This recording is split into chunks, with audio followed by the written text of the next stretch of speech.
Hey there, and thank you for tuning in to another episode of the Designated Pundits. Today, we're talking about Charlotte FC in a preview for the 2025 Major League Soccer season.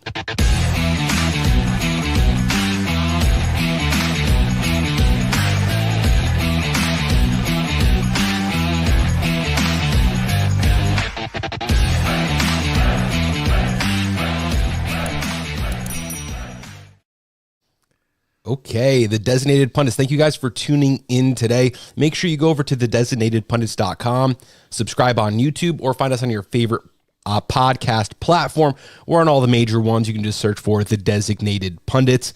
Today, we're previewing Charlotte FC for the 2025 Major League Soccer season, and I have the one, the only, Will Palaszczuk. Is that the somewhere close? Palaszczuk. You were close, Poppy V. It's all good.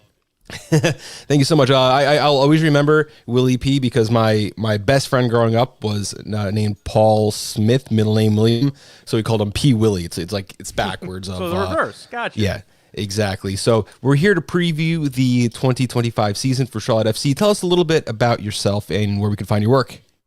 So I do the radio play-by-play for Charlotte FC, every game on WFNZ 92.7 FM and on our app as well, across also a 5-6 station-wide network across both Carolinas and also into Lynchburg. You can find me on Twitter or X at Willie P Style, IEP Style, and our podcast is Crown Corner, which will have me and our soon-to-be-named new analyst for the 2025 season once the season gets underway, and obviously we'll have all the stuff that pertains to folks who are fans of Charlotte FC, and also interviews and analysis, and also interviews with the coaches and the front office staff as well.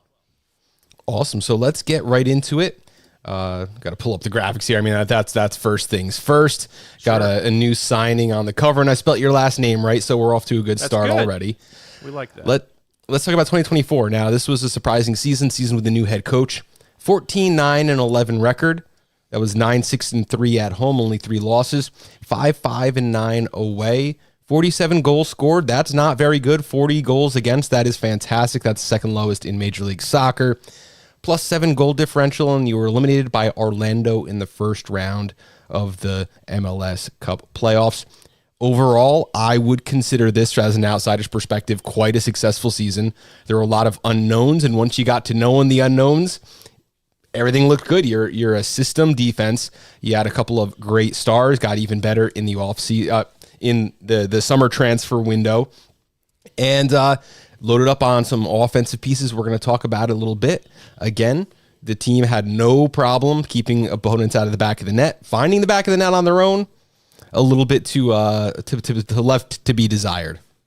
Well, I think we all kind of looked at this, Bobby V, as kind of maybe a transition year, and I felt that maybe Charlotte FC's renaissance or arrival into the league was always going to take more than one transfer window, more than one off-season. And the fact that they were so fortified that in that one first transitional season, they got a 5th-place finish in the Eastern Conference and a first-round playoff berth, I think speaks to the talent that was already on the roster and how it maybe wasn't utilized to its greatest strengths under the previous coaching staff. You bring in Dean Smith.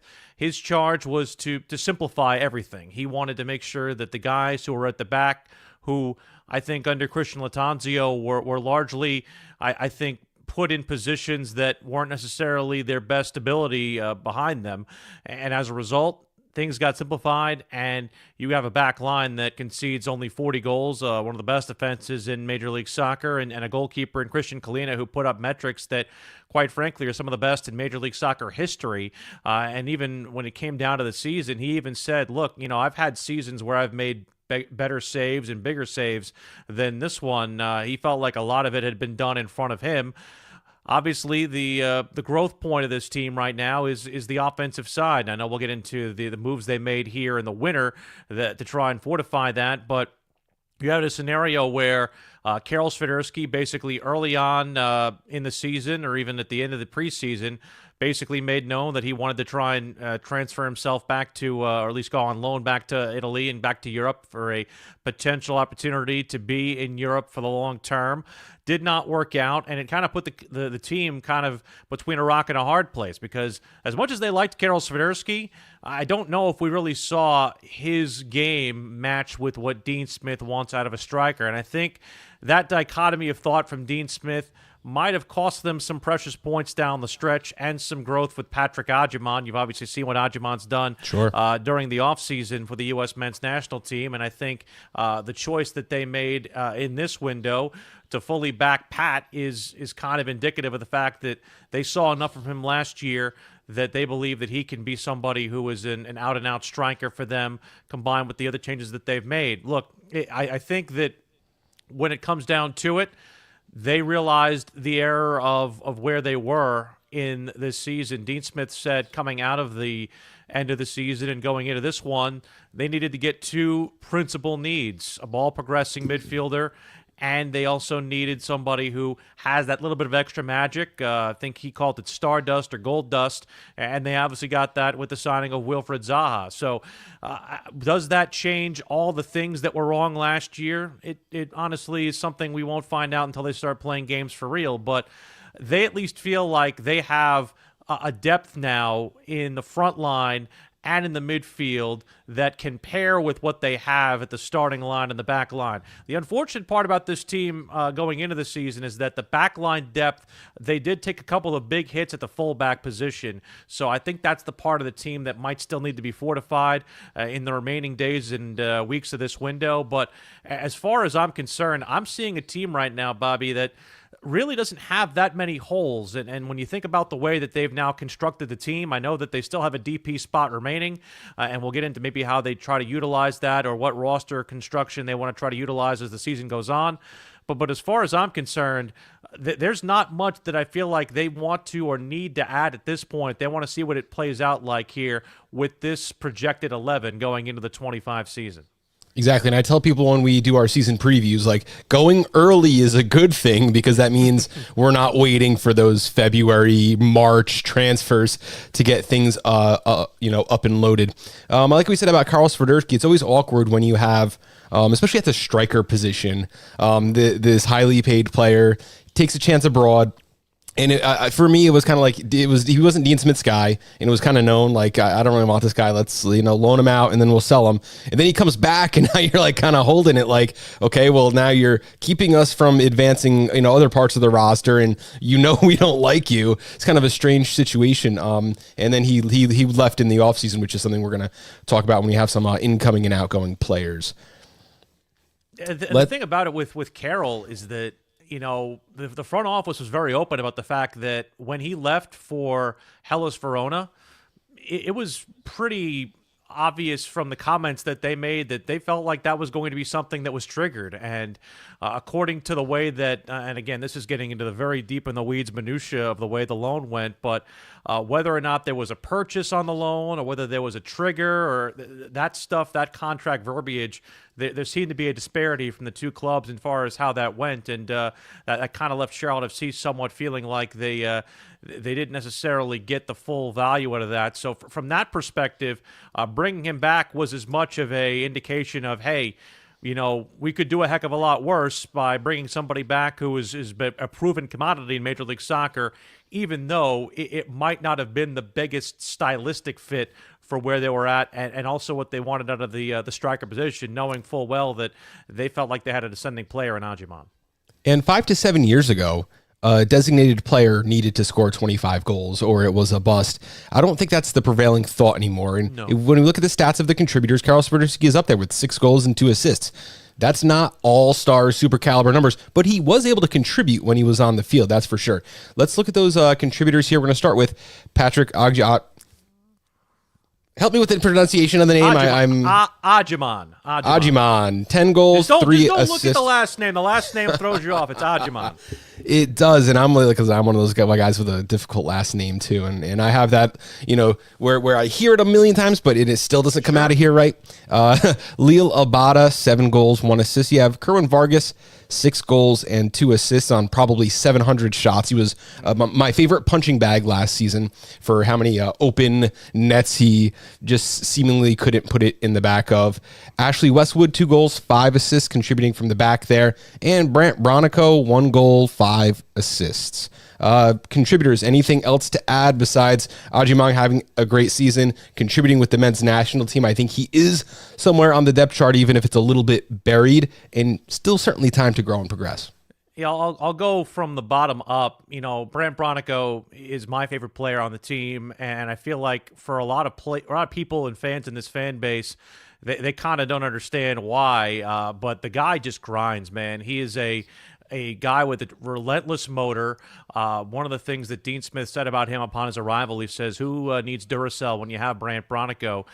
Fortunately or unfortunately, his position might be very well in doubt going into the season with the arrival of Eric Williamson from Portland. So I think they want a little bit more offense out of that, 6.5 to 8-ish position that they currently had him employed in, though a lot of those assists for Brant came at the end of the year. So he was very much ascending and finding a role near the end of the year.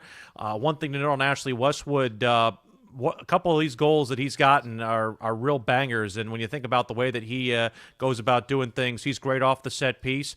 3 of those 5 assists came in 1 game, so that might be a little bit more of an outlier. I think he's somebody who I feel like can very much be a contributor in a greater sense as well, and he even would acknowledge that as much. And for people who may not be familiar, yes. Tons of years in the English Premier League, played Aston Villa in Burnley, so he is a known commodity. They were bought knowing exactly what he was going to bring to the team, and I think he was a wonderful addition when you brought him on.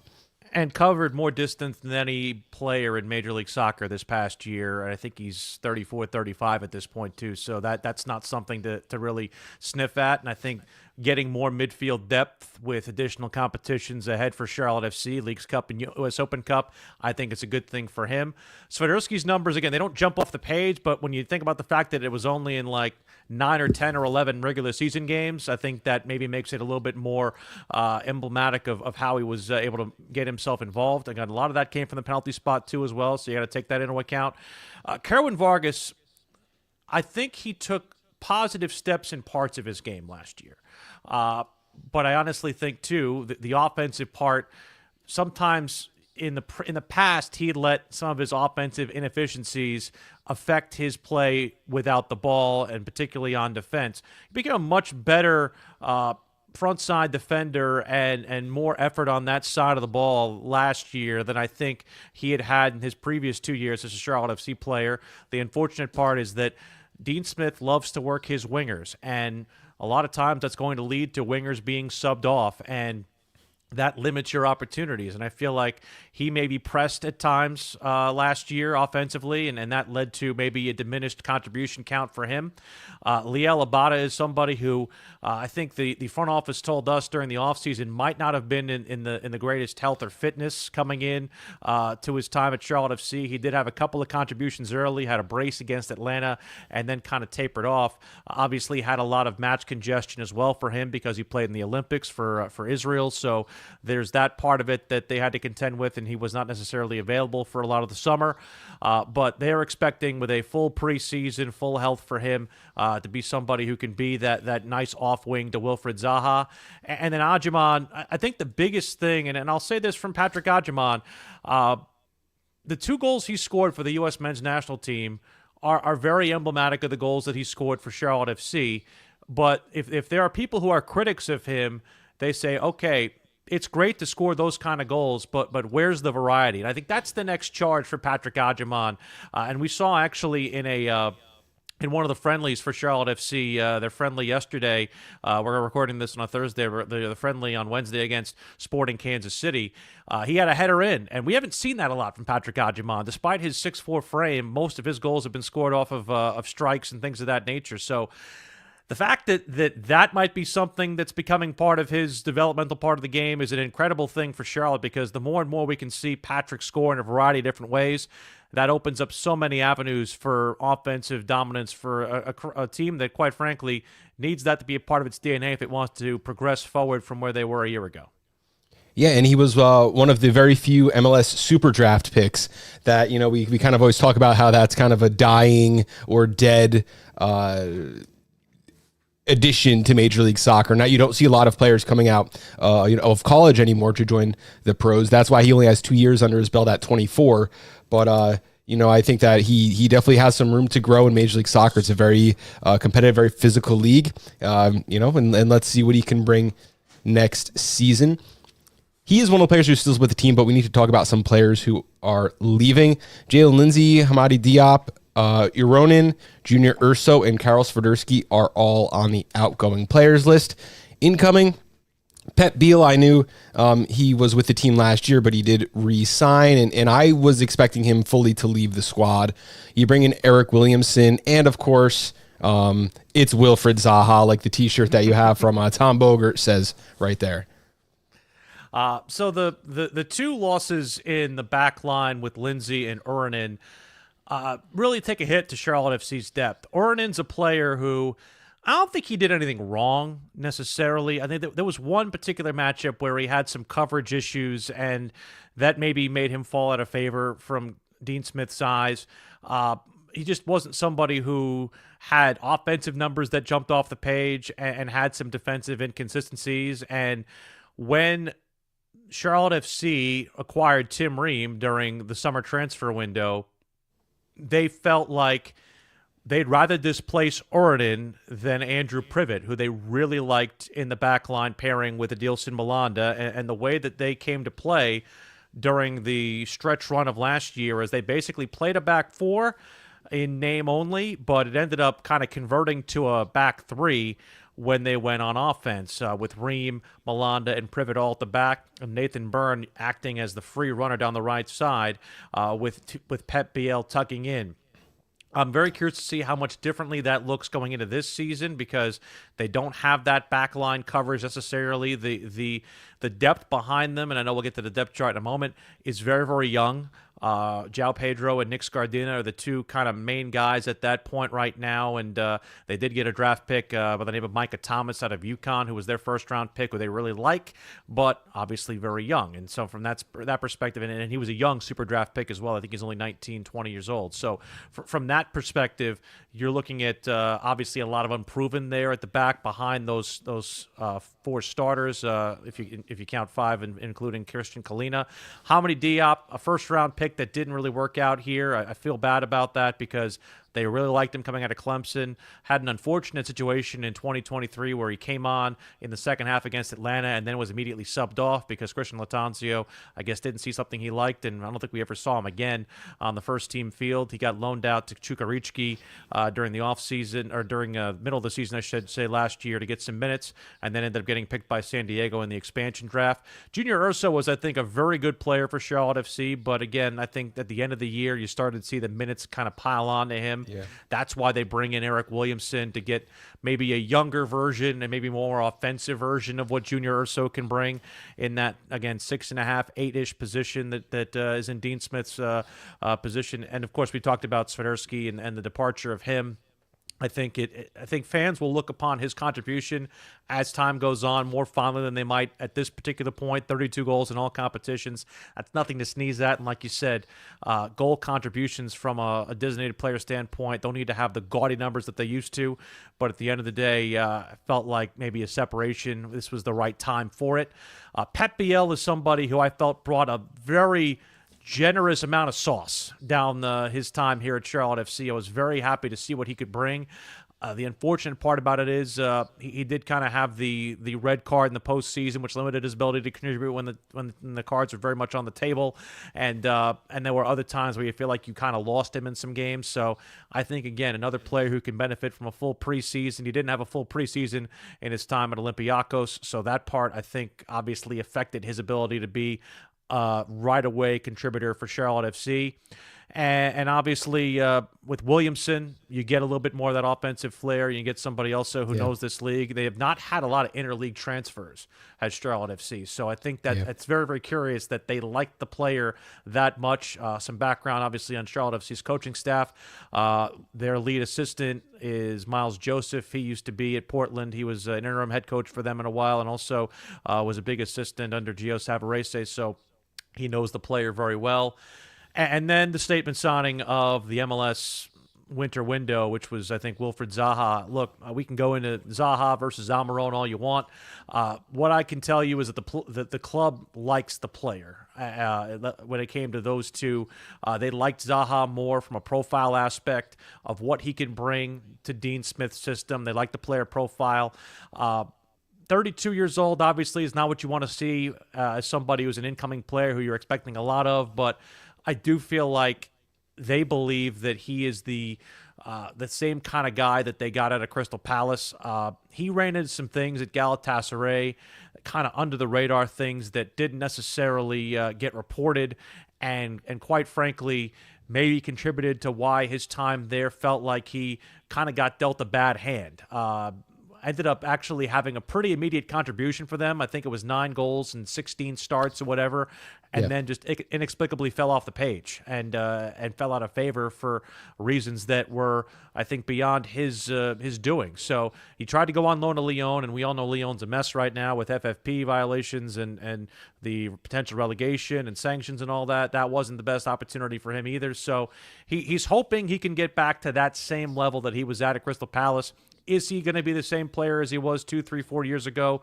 I think that's a very hard thing to shoot for, but I think when you look at it, when you look at the two players, they like the player profile, and they like that Zaha's good numbers came in the Premier League, whereas Almiron's came in Major League Soccer. Not to denigrate Major League Soccer, but they really liked what Zaha brought to the table from a profile aspect. They feel that coming in off the left, he's a great, great foil for the other winger in Abada, and obviously can not only pick a goal himself, but find Patrick Adjumant in open space, as we saw in the friendly on Wednesday. Yeah, and when it comes down to that discussion there, for me, it's going to be Zaha just because of who he's replacing. Like, Miguel Almiron is going to be a fantastic player still. I still believe that he has the juice. And when they figure out their number 9, or when they finally sign Lath, Atlanta is going to be cooking. But he is replacing Jean De Silva, who's an immensely talented player in and of his own right. Might have fell out of favor a little bit with the club at some points last year, but Zaha's replacing Kerwin Vargas. Like, that is my punching bag on the show. You know, whenever we talk about betting, when we do gambling stuff for Charlotte, it's like, take the under because, they're expecting Kerwin Vargas to put a goal in the back of the net. So I think that he doesn't need to be fantastic because he's, for me, covering what, and I'm looking at the roster right here, that was the weakest spot on the roster. Now there's a new weak spot, but that was the weakest spot on the roster for sure. Now, we've talked a little bit about the defense, how they've set up. I have, this is just a projected roster I came up based on how they played last year. You see Kalina in the back, David Bingham, who's a pro, I believe played with the LA Galaxy for a few seasons. He was always the position they wanted to upgrade, but certainly he's a caliber, able to, stick by in a pinch that, you hope you don't get into. But the goaltender position, that one's locked, and that's kind of good. We can kind of move on, right? Like, that's the greatest part about having a very good goaltender. Well, that's the thing, and they've got a couple of guys that they really like in the pipeline as well. Chituro Odunze, who they brought over from overseas, he's a local kid who went overseas. It's odd because he was born here, went and played in the academies in the Premier League, and ended up coming back with an English accent. He's huge. He's like 6'6", 6'7". He won the goalie wars last year in MLS Next Pro too. They really, really like him. If in fact Christian Kalina's time at Charlotte FC doesn't go beyond the next couple of seasons, they can maybe look at him as somebody who is the ascending keeper, if you will. I think Bingham is more of a indicator in that Dean Smith likes having an experienced backup if you need it in a pinch. I think if they needed to call on somebody to start a game, Bingham could get the nod. It could go to George Marks, who's gotten some time in the league as well. It could go to Chituro Odunze as well. They've also got Nick Holliday waiting in the wings as well, goalkeeper. But like you said, this is Kalina's position, and I don't see any reason why he's not going to hold it down. He just signed a brand new contract over the course of the offseason. He loves it here. He's called Charlotte his mini Zagreb, which is his hometown in Croatia. So he loves being at Charlotte. And Charlotte loves him. This is one of those situations where a lot of times I'll criticize a goalkeeper by saying, it's just the defense is really good in front of them, or you criticize with the defense by saying they're not that good. It's just the This is a complimentary situation. Great defense, great goalkeeper, and you guys are reaping the rewards from that. Now, I line this up like a 4-3-3. Again, in the back line, Tim Ream is not a left winger. He's not a wing back by any means. You got three center backs there: Tim Ream, Privet, and Malanda, who were fantastic. And when Ream was announced, I was like, where is he going to go? That is kind of strange. Apparently to a more of a three-man back line. You also have Bill Tuloma on this squad. I guess that's another connection with Portland, I believe. He played there with Eric Williamson for some time, who's certainly a capable player. And Nathan Byrne, who isn't really he plays Nathan Byrne's position, right? This is how the back line's lining up. It is, and like I said before, if there's a point in the roster that I feel like Charlotte FC is going to add, it would be for some more depth at the back line. They've got 2 U22 slots to be able to use. One of them could be earmarked for another player we'll talk about in just a moment. But at the same point in time, you've got João Pedro, who's played for them in the league before, Nick Scardina, who made his MLS debut a year ago. These are 2 very, very young players who were big Crown Legacy players over the course of the last 2 years for Scardina, 2 years ago for João Pedro. That's kind of where the depth issues might end up being. Bill Tuloma is a very capable backup. He could start a game for you in a pinch. I know that some Charlotte FC fans don't like seeing him on the roster because of the wage bill and the fact that he's a very basically high-priced backup, but I think he's very capable.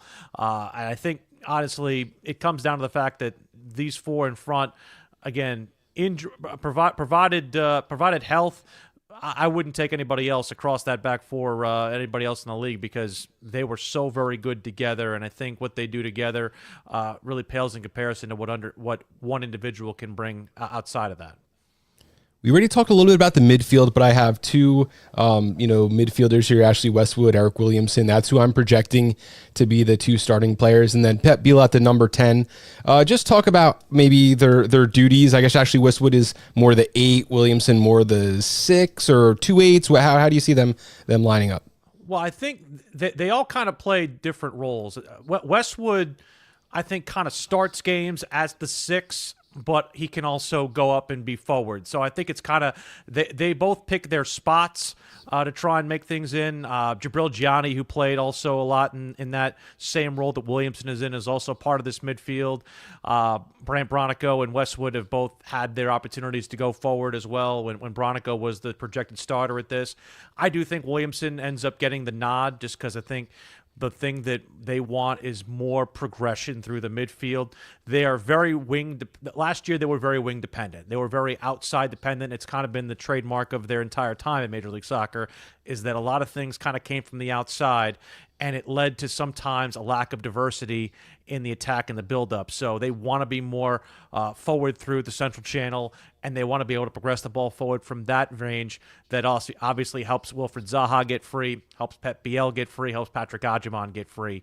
I think Pep Biel, in a more central role with a full off season, can get a fully disseminated value of duties. He is the best person at that number 10 position that Charlotte FC has had in their young history. They tried it with Titi Ortiz, didn't work. They tried it with Breck Diahare, didn't work. This is hopefully the player they look at and say can be a big, big part of it. And a player who I think is a great unknown right now is the guy you have right behind him, and that's Ben Bender. Bender had a very horrific, and I mean very horrific knee injury that took place 2 years ago at Bank of America Stadium, and it was late in the year, and it took him basically until the All-Star break before he was actually like ready to go and actually start contributing. And once he got fully integrated into the team, Charlotte FC was in the stretch run, and there were players who were obviously more fit than him and had a better feel of what Dean Smith wanted. So he went on loan to Tampa Bay Rowdies. wanted to play a little bit more. He ended up getting a non-related injury, so that kind of derailed his progress. But if you want anything about how kind of motivation he has, he won the fitness test for Charlotte FC during the preseason. So Bender is somebody who comes in with a point to prove, and I also think, too, when it comes down to it, he has an eye for goal, and he loves playing centrally. We know we've seen him on the wing as well. I know you have that kind of indicated in your depth chart as well. That is something that is part of his bread and butter, too, that he can bring. But I think Dean prefers him and has said publicly more centrally. So I think he could be a key reserve, particularly in a game where if maybe you have a midweek game upcoming, you want to save and conserve some of Pep Biel's minutes, throw Ben Bender up there. He can score a goal for you because he definitely has the eye for it. And I think it'd be somebody who is a little bit of a maybe an unknown going into the year. Another name that could be one to watch is Baye Coulibaly, who's not listed here. He's somebody who they brought in on a Crown Legacy deal, but could very well end up turning into a U22 signing by the end of the spring because Charlotte FC's got the U22 slots. He's a young kid out of Mali who really kind of rose up the ranks as well in Europe, and we'll see whether or not he ends up sticking potentially with Charlotte FC, maybe going on that free transfer back and forth between the second team as well during the season. Moving up to the number 10, Pep Biel. If guys who maybe haven't watched him, what kind of number 10 is he? Is he like a Ricky Puig, I'm going to hold on to the ball, dance around, and distribute, or is he more of a hit and run kind of guy? What does he bring to the team? He does a little bit of both. I think he's trying to find where his greatest asset is with this team because he's got great service. He's also got some great ingenuity off the ball. One of the goals that Charlotte FC scored very late in the season, I believe it was against Chicago. It was a situation where Pep Biel got the ball, threw it to Carroll, got it back, and then on one touch back to Carroll on a half volley, and Carroll scored off the volley for a goal. One of the best team goals we'd seen, kind of a two-man game between those two for Charlotte FC a year ago. If it wasn't for one of Ashley Westwood's bangers, I think it was against Columbus, that would have gotten Charlotte FC's nominee for goal of the year, potentially. But the fact of the matter is that they feel like he can do a lot of different things on the ball, but his service, I think, is his best attribute. So I think that's the part of it that they're really hoping shows out in 2025 because they now have options in front of goal. They've got guys who, if they get a flick on the ball, that's all you need, whether it's Adjaman, whether it's Abada, even Wilfried Zaha as well. And Abada's somebody, and I know we'll talk about the wingers in a second, Abada's somebody who can very sneakily, with his diminutive size, fit into dangerous areas. He just needs the service. That's been a problem that Charlotte FC has had with that position is that they've not always gotten the service forward. They're hoping that Pep Biel is the answer to that question this year. Yeah, we've already talked about Adjaman at center forward. The two wingers, Wilfried Zaha, we've gone over that. And on the other side, Lil Abada. These are the two designated players for the team. They're the ones who are going to be counted on, to carry a lot of the weight. Lil Abada, let's discuss, what he brings to the squad. So he's somebody who last year played a lot on the left. Once they got Pep Biel in, they like to play. They played him basically on either side, and he kind of got some free reign to switch sides when needed in a game. And there were times where you really felt Liel Abada's presence, and then there were other times where he kind of disappeared for you. And that's the part of it. I feel like maybe all the enormity of what happened last year with him maybe kind of had him hit a little bit of an MLS first season wall, if you will. So from that perspective, I'm hoping that, a full off season, no moving. He just got married in the off season too as well. So that obviously can give him a little bit more happiness there. I think there's a lot to bring to his game that we still have not seen. And the thing that part of it is the getting into dangerous areas part is maybe something that we need more of because of the fact that they didn't always have the service. I think him pairing with Wilfried Zaha is the perfect complementary relationship because they're not the same player. And I think part of the reason why they went the Zaha route as opposed to Miguel Almiron route is they feel like they've got a younger version of Miguel Almiron in Leo Labada. Is he the same accomplished player as Almiron was? Absolutely not. But they feel like they have similar characteristics, and they feel like Abada can have that kind of impact on this season. Zaha, obviously, what they're looking for him to do is kind of be that guy who is that magic maker with the strength. Obviously, the pace is not what it was going to be during his heyday at Crystal Palace, but he said that he kind of changed his game to try to adapt to maybe a little bit of rescinded pace. So from that perspective, They feel like he is a renewed player from a motivational standpoint. He literally told people close to him that he wants to win Major League Soccer MVP. And I think a player that has that kind of motivations coming in, it's not the kind of player we've seen here at Charlotte FC before. So that should excite fans enormously going into the 2025 season. Another player that we're, don't need to talk about. He's pretty far down the depth chart, but Tiger Smalls. I just yes. love that name. That he needs to make it in pro soccer, just because I want to hear your voice saying that 10 times every week. And he's got his whole family has got all kinds of different weird names. Like his one brother's name is Midas. He's got another one. He's got another brother who actually just joined the academy. His name is Magic. So it's like the mother has got an amazing sense of humor when it comes to all these names.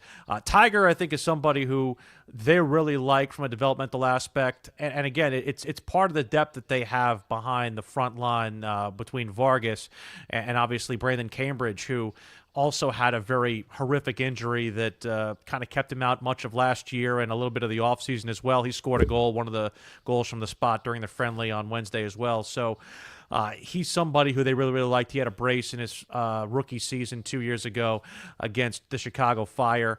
And Edon Tokolmadi is somebody who, if they don't get another bona fide backup striker, is probably the guy who's the first name called between him and Yuri Tavares. Those are the two names that get called if Patrick Adjaman needs a blow.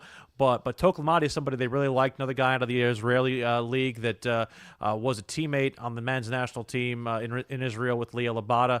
They think he brings some different characteristics as well, a little bit of sauce, more of a lanky player than Patrick is, so need to get him in the weight room a little bit, have the ability to get some more bruising in there as well. But they like him, they like Tavares, but I would not put it past Charlotte trying to go out and get either a domestic backup striker or one of the low-priced European, South American backup strikers, maybe with a U22. I don't know if they would use that on their final U22 slot if they end up only going with two DPs in the first part of the window. But that is something that I feel like if there are additions to be made, that one is definitely one that they're, I think, monitoring right now as they go throughout the next couple of weeks and months. Now, I pulled up some 2025 storylines. I pose them as questions, but they're just kind of, posits that we'll, check in on throughout the season. First one, does Wilfred Zaha bring DP goals? I think he brings DP contribution. I wouldn't be surprised at all if we're talking about him being 15 goals, 5 assists at the end of the season. And I wouldn't be surprised if he had 5 goals, 15 assists at the end of the season either. I think that either one of them with his team is a possibility. And I think for a team that, scored in the 40s of goals, if you could trade maybe 5 goals in the conceded department for 10 or 15 goals in the scored department, that sounds like something I'd sign up for. Yeah, I think the key number with Zaha isn't goals or assists, it's total goal contributions. I think in order for this to be a hit, he has to contribute on more than 20 goals. And like you said, that's 15 goals, 5 assists, that's 5 goals, 15 assists, some combination of 20. I think makes this signing a hit. And that even might be on the low end. I'm being kind of more conservative on that perspective, but that would be half of the goals that Charlotte scored last year. Yeah, but I'm saying that's hefty. We all know that number needs to grow in order for them to have the success that they want to have. So that's the part of it. He's got to be the talisman that Charlotte FC has been lacking in their 3 previous years in Major League Soccer. That is what makes this a hit for me. It's not a number of goals or a number of assists. It's the total number for me. If it's 20 or more, I think it's an absolute hit. Next question, does Adjaman progress through the 2025 Major League Soccer season? I'm going to call it his sophomore year. I know it's technically his 3rd year with the club. Yeah. But for me, he's got to put on a little bit of size. Those skinny legs in the U.S. men's national team, kit is pretty stark. But he had the goods, and he doesn't necessarily always play small. For me, it's just about, getting more reps, and you're going to know at the end of the season. He's going to have the service. So if he can't do it with this squad, you're looking at some issues. But I think that, considering his age, 24, he is still young. But again, because he played through college, he's only in his 2nd full season with Charlotte. I think the sky's the limit. I don't think that he's going to be, in the golden boot race, but I would be shocked if he doesn't progress and if he's not, a regular on some like the domestic U.S. men's national team cups squads. Yeah, the Gold Cup, something along those lines. The promise of Patrick Agyemang is the reason why Charlotte FC, I think, opted not to sign a DP9 in this window. And I think that's part of the reason why is that they believe in this player. I know a lot of people will look at where his wage bill is and they say, oh, why haven't they paid Patrick Agyemang? The simple answer is they haven't had to yet. They have him for another couple of option seasons. So that's the easy answer to that. I know it's not what fans want to hear. People love to get in other people's wallets when it comes to this league, and I understand why. But at the same point in time, they have him under team control for another couple of years. I fully believe that they will take care of him if he has the kind of season that helps them see that this is the future of that position. And that's the part of it that I feel like I think you can say confidently he can get goals, but can he get them consistently, and can he get them with the diversity of goals that we see top-end strikers get? We know he can score on the run. We know he can muscle his way out of defenders. What happens when he becomes a targeted man, when he becomes that red pen man on the other side? He is not an unknown anymore. People know what his game is, and they're going to have counters for that game. And the unfortunate part about him is that he never gets calls. Whatever reason, he does not get calls. So he's had to fight through that in his entire time with Charlotte FC. And maybe as he gets more notoriety, he'll get more calls. But at the same point in time, that's always going to be the thing that he's fighting. At least if the past is any indication of the future in that respect. So I think he's got everything possible in front of him laid out to do it. He's just got to go out and, for lack of a better term, actually do it. Love it. 2 seasons ago, 9th place in the East. Last season, 5th place in the East. That's quite a large jump. So we got to get to the predictions time. We got to wrap this episode up. These first 3 go together. What's a realistic outcome? What's the best possible outcome? And what's the worst possible outcome? Because for me, seeing how other teams like Atlanta have progressed in this offseason, my Red Bull is making moves left and right. It's going to be more difficult. I think that the 3 to 4 is a very likely realistic spot. I think that you can improve on last season's goals and put yourself in a position in the playoffs where, you don't need to shut out your opponent to walk away with a win. So I think that, moving up 1 or 2 spots on the ladder is a realistic outcome. Best possible outcome, I think this could be an MLS Cup team, and it would have to be on the hands of the defense shutting out some guys, but we've already seen, good playoff performances from great defenses this past season, including, Red Bull, and they weren't not a great defense throughout the season. It kind of came out of nowhere. If Charlotte can get hot at the right time and ride this defense, they can win MLS Cup. Well, here's the thing. They felt like the MLS playoff bracket really fell to them last year, if only for an unfortunate call that took place at the end of the decisive game against Orlando, because you would have had Atlanta in your building in the quarterfinal round. If you got past Atlanta, you would have been able to host the conference final. So from that perspective, there's still a very heavy bit of aggrievement that comes from the front office when they talk about the way last year ended. And they felt like they made the moves that they were lacking in to try and make that happen. I mentioned the 2 positions that Dean Smith felt they needed to make. I feel like top 4 is their goal right now. If they can get to the top 4, I think they'd be very, very pleased. You get home field advantage in the first round of the playoffs, which they felt is something that maybe kept them from getting beyond the first round. I think it can be a team that can finish, anywhere short of Inter Miami at this point in the Eastern Conference, because of if everything goes well, health, Zaha's brilliant, playing, on the level of maybe an MVP, that kind of thing. I think they can get to that point. If they don't make the playoffs, it's a massive disappointment at this point, and I think that's something that they've told you very directly. I think that the absolute worst it could possibly get is somewhere in the 6, 7, 8 range. Maybe, if they fall to the play-in round, that would even be also considered a disappointment. But if they're not in the top 4, 5, or 6, I think they'd be looking at this year and saying maybe something's gone wrong, whether a player got hurt or they just didn't get what they were expecting out of certain players. But they feel like they can get to the top 4 with this roster. And also, with an open DP spot in the summer, I think part of the reason they're holding that back is because they want to see how the first 15 to 20 games goes. evaluate, have a very interesting commodity to add to whatever they feel like it is. It's much better, as you know, in this league, Bobby, to add with a surplus than it is to try and supplant the need when you're working from behind. Absolutely. Couldn't agree more. And I think the Tim Ream signing kind of shows that you're not afraid to go and do what you did well and, get even better at an area of strength. Love it, Will. Thank you so much for joining us here today. We do have to wrap it up, though. Final question. If there's one storyline or one position battle, one player, something that is going to define this season and define your successes and your failures, what do you think it would be?